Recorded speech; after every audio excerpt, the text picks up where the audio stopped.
ಎಷ್ಟು ಸರಿ ತಲೆ ತಿಂತ್ಯಾ? ಬೆಳಗ್ಗೆಯಿಂದ ಸೇಮ್ ಕ್ವಶನ್ 10 ಸರಿ ಕೇಳಾಯ್ತು. ಅದೇನು ಇದೇನು ಇದ್ಯಾಕಿಲ್ ಬಂತು ಅದ್ಯಾಕೆ ಅಲ್ಲಿ ಹೋಯ್ತು ಅಂತ. ಅದು ಬಿಟ್ಟು ಬೇರೆ ಏನಾದ್ರೂ ಕೇಳು. ನನಗೂ ಸಾಕಾಗಿದೆ ಅಲ್ವಾ, ಸುಸ್ತಾಗಿದೆ ಅಲ್ವಾ. ಎಷ್ಟು ತಲೆ ತಿನ್ಬೇಡ ಪ್ಲೀಸ್. ನೀವು ಕೂಡ ಇದೇ ರೀತಿ ಏನಾದರೂ ಫ್ರಸ್ಟ್ರೇಟ್ ಆಗಿ ಆನ್ಸರ್ ಮಾಡಿದ್ದೀರಾ? ನಿಮ್ಮ ಮಕ್ಕಳು 100 ಕ್ವೆಶನ್ಸ್ನ ಕೇಳಿದಾಗ ನೀವೇನಾದರೂ ಈ ರೀತಿ ರಿಪ್ಲೈ ಮಾಡ್ತಾನೆ ಇದ್ರೆ ನಿಮ್ಮ ಮಕ್ಕಳದು ಕ್ಯೂರಿಯಾಸಿಟಿಗೆ ನೀವೇ ಪೆಟ್ಟು ಕೊಟ್ಟಂಗೆ ಆಗುತ್ತೆ.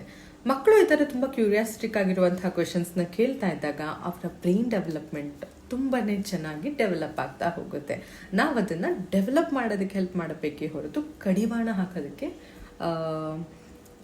ಹಾಕೋದಲ್ಲ. ಐ ಡೂ ಅಂಡರ್ಸ್ಟ್ಯಾಂಡ್, ವರ್ಕ್ ಮಾಡಿ ಬಂದಿರ್ತೀವಿ, ಸುಸ್ತಾಗಿರ್ತೀವಿ, ವಿ ಡೂ ಗೆಟ್ ಫ್ರಸ್ಟ್ರೇಟೆಡ್ ಮಕ್ಕಳ ಥರ ಪದೇ ಸೇಮ್ ಕ್ವೆಶನ್ಸ್ನ ಕೇಳ್ತಾ ಇದ್ದಾಗ. ಬಟ್ ಆದರೆ ಕ್ಯೂರಿಯಾಸಿಟಿ ಅನ್ನೋದು ಮಕ್ಕಳ ಬ್ರೈನ್ ಡೆವಲಪ್ಮೆಂಟಲ್ಲಿ ಬಿಗ್ಗೆಸ್ಟ್ ಮೈಲ್ ಸ್ಟೋನ್.